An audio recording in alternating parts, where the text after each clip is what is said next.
Governments always love to tell you that they're fighting for your financial freedom.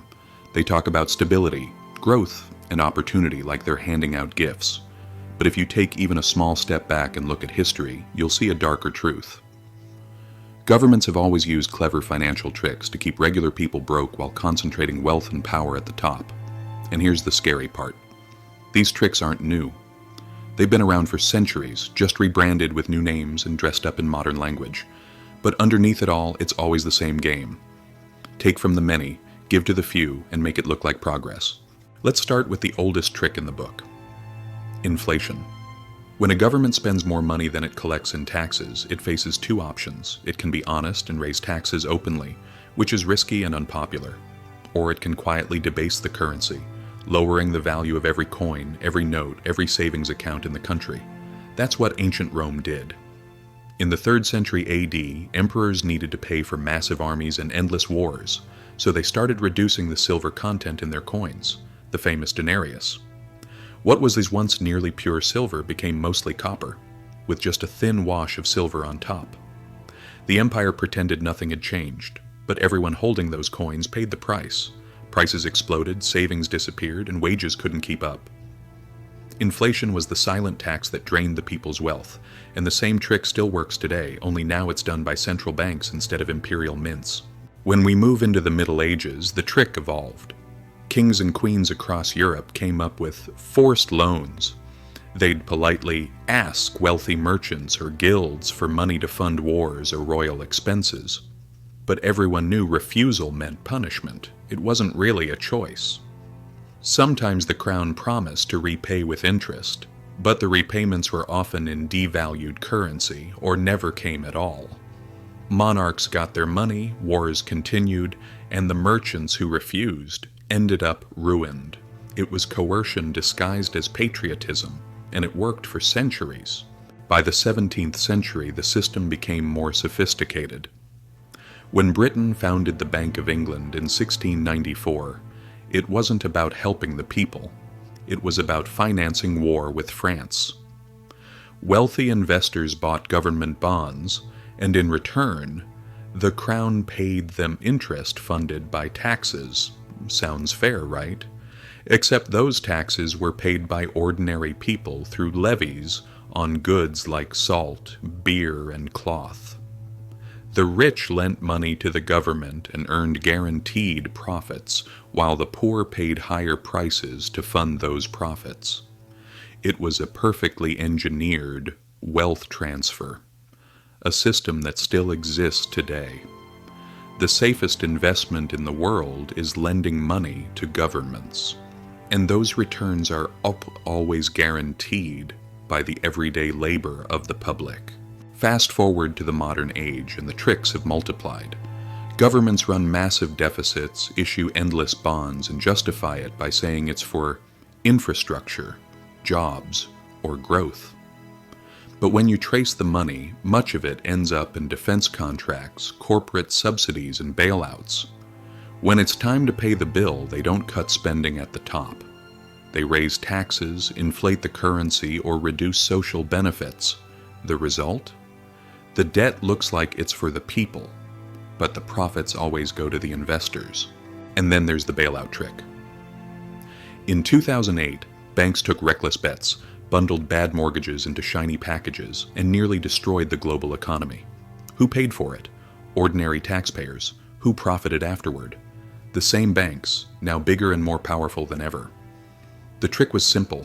Privatize the gains, socialize the losses, and convince everyone it was necessary to save the system. Even pensions, the very thing people work their entire lives for, are part of the illusion. Governments take your contributions, promise to keep them safe, and then spend that money right away. What's left is an IOU that future taxpayers will have to pay. It's a generational Ponzi scheme dressed up as social policy, and when the math stops working, they call it a reform. The same patterns show up in every era. Inflation is sold as growth. Forced loans are wrapped in patriotism. National debt is called investment. Bailouts become stabilization. Pension cuts are reforms. The language changes, but the trick doesn't. It's always about taking value from the bottom and moving it to the top, while making people believe it's for their own good. Most people never notice because they don't study history. They see the effects, rising prices, shrinking savings, but they don't see the hidden hand behind it. And that's why the trick keeps working. The more modern the world becomes, the more sophisticated the deception. Take quantitative easing. Before 2008, almost nobody had heard of it. Then central banks suddenly started creating trillions of dollars out of thin air to buy government bonds and mortgages. They said it was to prevent collapse, and technically it did. But it also inflated asset prices, stocks, real estate, and bonds, enriching the wealthy who owned them, while the average worker saw only higher living costs. It saved the system for those at the top, not the people who paid for it. There's also stealth taxation, the invisible kind. Instead of raising income tax, governments just let inflation do the job. Prices rise faster than wages, and the gap acts like a hidden tax on your savings and your purchasing power. You feel poorer, but can't point to a single new tax law. That's why governments love inflation. It shrinks their debts without them ever having to admit it. You might feel richer because your salary went up, but if your costs rise faster, you're actually losing money, just slowly enough not to notice.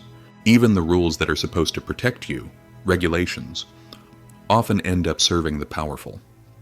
History shows this over and over. In the 19th century, it was railroads. In the 20th, oil companies. Now it's big tech and finance. The biggest players shape the rules that supposedly restrain them. Governments use regulation as a symbol of protection, but behind the scenes, the biggest corporations write the loopholes. The public sees fairness. The insiders see opportunity. War finance is another classic. During the World Wars, governments issued massive bonds and told citizens it was their patriotic duty to buy them. People believed they were helping their country, and they were. But those same bonds also became guaranteed profits for the wealthy. The wars ended, but the debts and the interest payments lasted for generations. Today's trillion-dollar military budgets follow the same model, financed through debt, paid back by future taxpayers, profited from by defense contractors and investors. And if all else fails, governments hide behind complexity. Thousands of pages of tax codes, budgets filled with jargon, financial systems so complicated that even experts can't follow the trail. In ancient Rome, debased coins were the proof of deception. Today, it's buried in preed sheets, balance sheets, and acronyms. Complexity is camouflage. When people can't see how money moves, they can't fight back. So why does this matter now? Because the tricks are accelerating. Inflation eats away at your savings. Debt grows every year. Bailouts remain the first response to crisis. Central banks keep printing. And the costs, always, fall on the public. You work harder, pay more, and own less, while the financial elite get richer and more insulated from the fallout. The mechanism hasn't changed for 2,000 years. The faces and technologies have, but the core trick remains.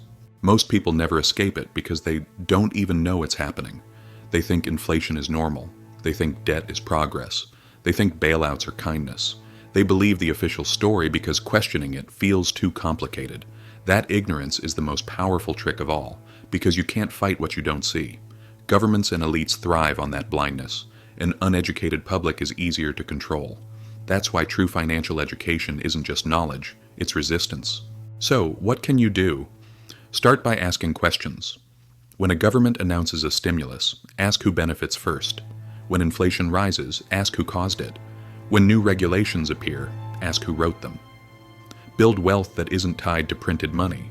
Skills, land, businesses, resources. Never assume the system works for you just because it says it does. Remember, systems exist to protect themselves, not you. History doesn't repeat, but it does rhyme. And if you don't understand it, it will crush you just the same. The financial tricks that drained the citizens of Rome are the same ones draining your account today, just dressed up in modern clothes. The only question is, will you recognize them in time?